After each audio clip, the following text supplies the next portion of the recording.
नमस्कार. आज गणपतीचा तिसरा दिवस होता आणि आमच्या इथे गौरी आणि गणपती दोन्हीही असतं. यावेळेस गौरी लेट आल्या कारण गौरी तिसऱ्या दिवशी येत असतात, पण यावेळेस 5व्या दिवशी येत आहेत आणि त्यासाठीच इकडे फराळ वगैरे बनवायचा होता गौरींसाठी. त्यामुळे मैदा आणायचा होता. मग मैदा आणायला सृष्टीला घेऊन गेले सोबत कारण की माझी मैत्रिणी ते नाही आहे सिमरन, त्यामुळं मग सृष्टीला घेऊन गेले होते आणि सृष्टीने कुरकुरे घेतले होते की त्यामध्ये काहीतरी सरप्राईज निघतं वाटतं. त्यामुळं तिला खूप घाई झाली होती घरी जायची, त्यामुळं ती पुढं पुढं पळत होती आणि बबड्यासाठी चायनीज नूडल्स घेतलं होतं आणि सृष्टी घरी आल्यावरती पहिला पुडा फोडायला घेतला तर त्यामध्ये तिला काहीच नाही भेटलं आणि दुसऱ्याही पुड्यात तसंच झालं की तिला काहीच नाही भेटलं. त्यामुळे ती निराश झाली.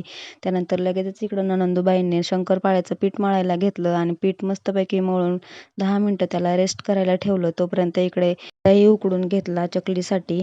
मैदा आणि मुगाची डाळ उकडून चकल्या करतात, त्यामुळे इकडे मग मैदा आणि ते उकडून घेतलं होतं. मग मी लगेच लसूण सोलून घेतला आणि जिरे आणि लसूण मस्तपैकी बारीक केलं मिक्सरला. त्यानंतर इकडे बबड्या मला शंकरपाळी करायला मदत करत होता आणि शंकरपाळी तळण्यासाठी मग तेल बारीक गॅसवरती तापायला ठेवलं होतं. त्यानंतर तेल वगैरे तापलं आणि मस्तपैकी शंकरपाळी तळून घेतले आणि तोपर्यंत बबड्याला सांभाळायचं काम दीदीकडं होतं. तिने खूप छान त्याला सांभाळलं आणि इकडे मग शंकरपाळे पण खूप छान बनून तयार होते. नंतर चहा वगैरे घेतला 6-7 वाजता. परत चकलीचं पीठ मळून घेतलं होतं नणंदूबाईंनी. त्यानंतर इकडे सोऱ्या वगैरे धुवून ठेवला आणि इकडे बबड्या त्या पेपरमधल्या बाबांसोबत बोलत होता, पण तो काही बाबा त्यासोबत बोलतच नव्हता. आणि त्यानंतर इकडं मस्तपैकी चकली पण तळून झाली होती. खूप छान दिसत होती.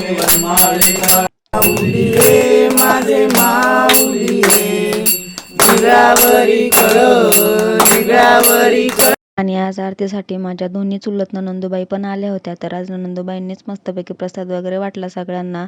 आणि इकडे बबड्या एवढा खुश झालाय कारण की आज त्याचे पप्पा लेट आले होते, आज ते आरतीला नव्हते. त्यामुळे बबड्या खूप खुश झाला होता त्यांना बघून. आणि इकडे मग संध्याकाळी मस्तपैकी सगळ्यांनी जेवण वगैरे केलं आणि असा होता आजचा ब्लॉग. चला उद्या भेटूया.